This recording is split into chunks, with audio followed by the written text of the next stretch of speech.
দল থেকে বিশেষ করে বিজেপি এবং ত্রিপুরা মথা ত্যাগ করে ২৬ পরিবারের ১৩৪ জন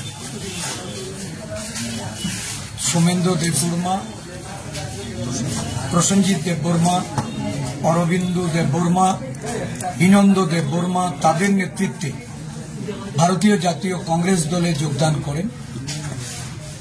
এই যোগদান কর্মসূচির মাধ্যমে খোয়াই জেলা সহ সারা রাজ্যে আদিবাসী জনগোষ্ঠীর মানুষের যে ভাবনা, আদিবাসী জনগোষ্ঠী বর্তমানে যে রাজনৈতিক চিন্তা চেতনার মধ্য দিয়ে জাতীয়তাবাদী আদর্শের প্রতি তারা যে অনুরক্ত হচ্ছে বা আগামী দিনে তাদের ভবিষ্যৎ যে লক্ষ্য জাতীয় কংগ্রেসকে শক্তিশালী করা। কারণ দেশের আদিবাসী জনগণ বুঝে গেছে আদিবাসী, দলিত, পশ্চাৎপদ এবং সংখ্যালঘু, গরিব, কৃষক, শ্রমিক এই অংশের মানুষকে সংগঠিত করে তাদের অধিকার, তাদের সাংবিধানিক অধিকার, তাদের গণতান্ত্রিক অধিকার, সর্বোপরি ভোটের যে অধিকার, যে ভোটাধিকার হরণ করার জন্য আজকে বিজেপি দল ভোটার তালিকা থেকে এই ধরনের নিম্নবর্ণের, নিম্ন আয়ের, গরিব অংশের মানুষের নাম বাতিল করে দেওয়া, বিভিন্ন ক্ষেত্রে এসআইআর এর মাধ্যমে, স্পেশাল ইন্টেনসিভ রিভিশনের মাধ্যমে এই ভোটার তালিকার উপর যে কাটাছেঁড়া, তার অধিকাংশ ক্ষেত্রেই দেখা যাচ্ছে আদিবাসী বা গরিব অংশের মানুষ যারা, তাদের উপর এই নির্বাচন কমিশনের যে খাড়া এটা ঝুলছে।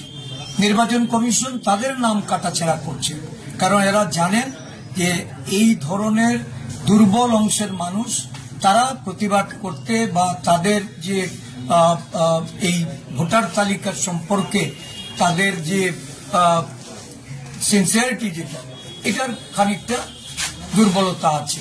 এই সুযোগ নিয়ে তারা এগুলি করছেন। তো স্বাভাবিকভাবেই জনগণকে জাগ্রত করা, সতর্ক করার জন্য কংগ্রেসের জননায়ক রাহুল গান্ধী সারা দেশব্যাপী এই গণজাগরণ কর্মসূচি শুরু করেছে এবং এটা প্রত্যক্ষ করে আমাদের রাজ্যেও আমরা লক্ষ্য করছি যে আদিবাসী, দলিত, পশ্চাৎপদ এবং সংখ্যালঘু সম্প্রদায়ের একটা বিরাট অংশের মানুষ আজকে জাতীয় কংগ্রেসের পতাকা তলে সামিল হচ্ছেন। আজকে আমরা এখানে আমাদের বিভিন্ন শাখা সংগঠনের নেতৃবৃন্দদের নিয়ে এক সভা আহ্বান করা হয়েছে। এই সভা এখানে আমাদের নেতৃবৃন্দরা কিছুক্ষণের মধ্যে এসে উপস্থিত হবেন। এখানে আমাদের খোয়াই জেলার সভাপতি প্রদ্যুৎ ভট্টাচার্য আছেন, আমাদের প্রদেশ কংগ্রেসের সাধারণ সম্পাদক, আদিবাসী কংগ্রেসের চেয়ারম্যান শব্দকুমার জমাতিয়া আছেন, আমাদের প্রদেশ সম্পাদক কার্তিক দেবনাথ, প্রদেশ কংগ্রেসের সদস্য আমাদের পরিতোষ দাস, আইনজীবী সেলের আমাদের বরিষ্ঠ আইনজীবী কংগ্রেস নেতা নলিগোপাল দেবনাথ আছেন, উপজাতি নেতা শিবচন্দ্র দেববর্মা, আমাদের মহিলা জেলা সভানেত্রী শ্রীমতী সবিতা দেববর্মা জমাতিয়া এই সভায় এসে উপস্থিত হয়েছেন। কিছুক্ষণের মধ্যে আমাদের সাংগঠনিক সভা শুরু হবে। আজকে সারা রাজ্যে একটা অস্থির পরিবেশ।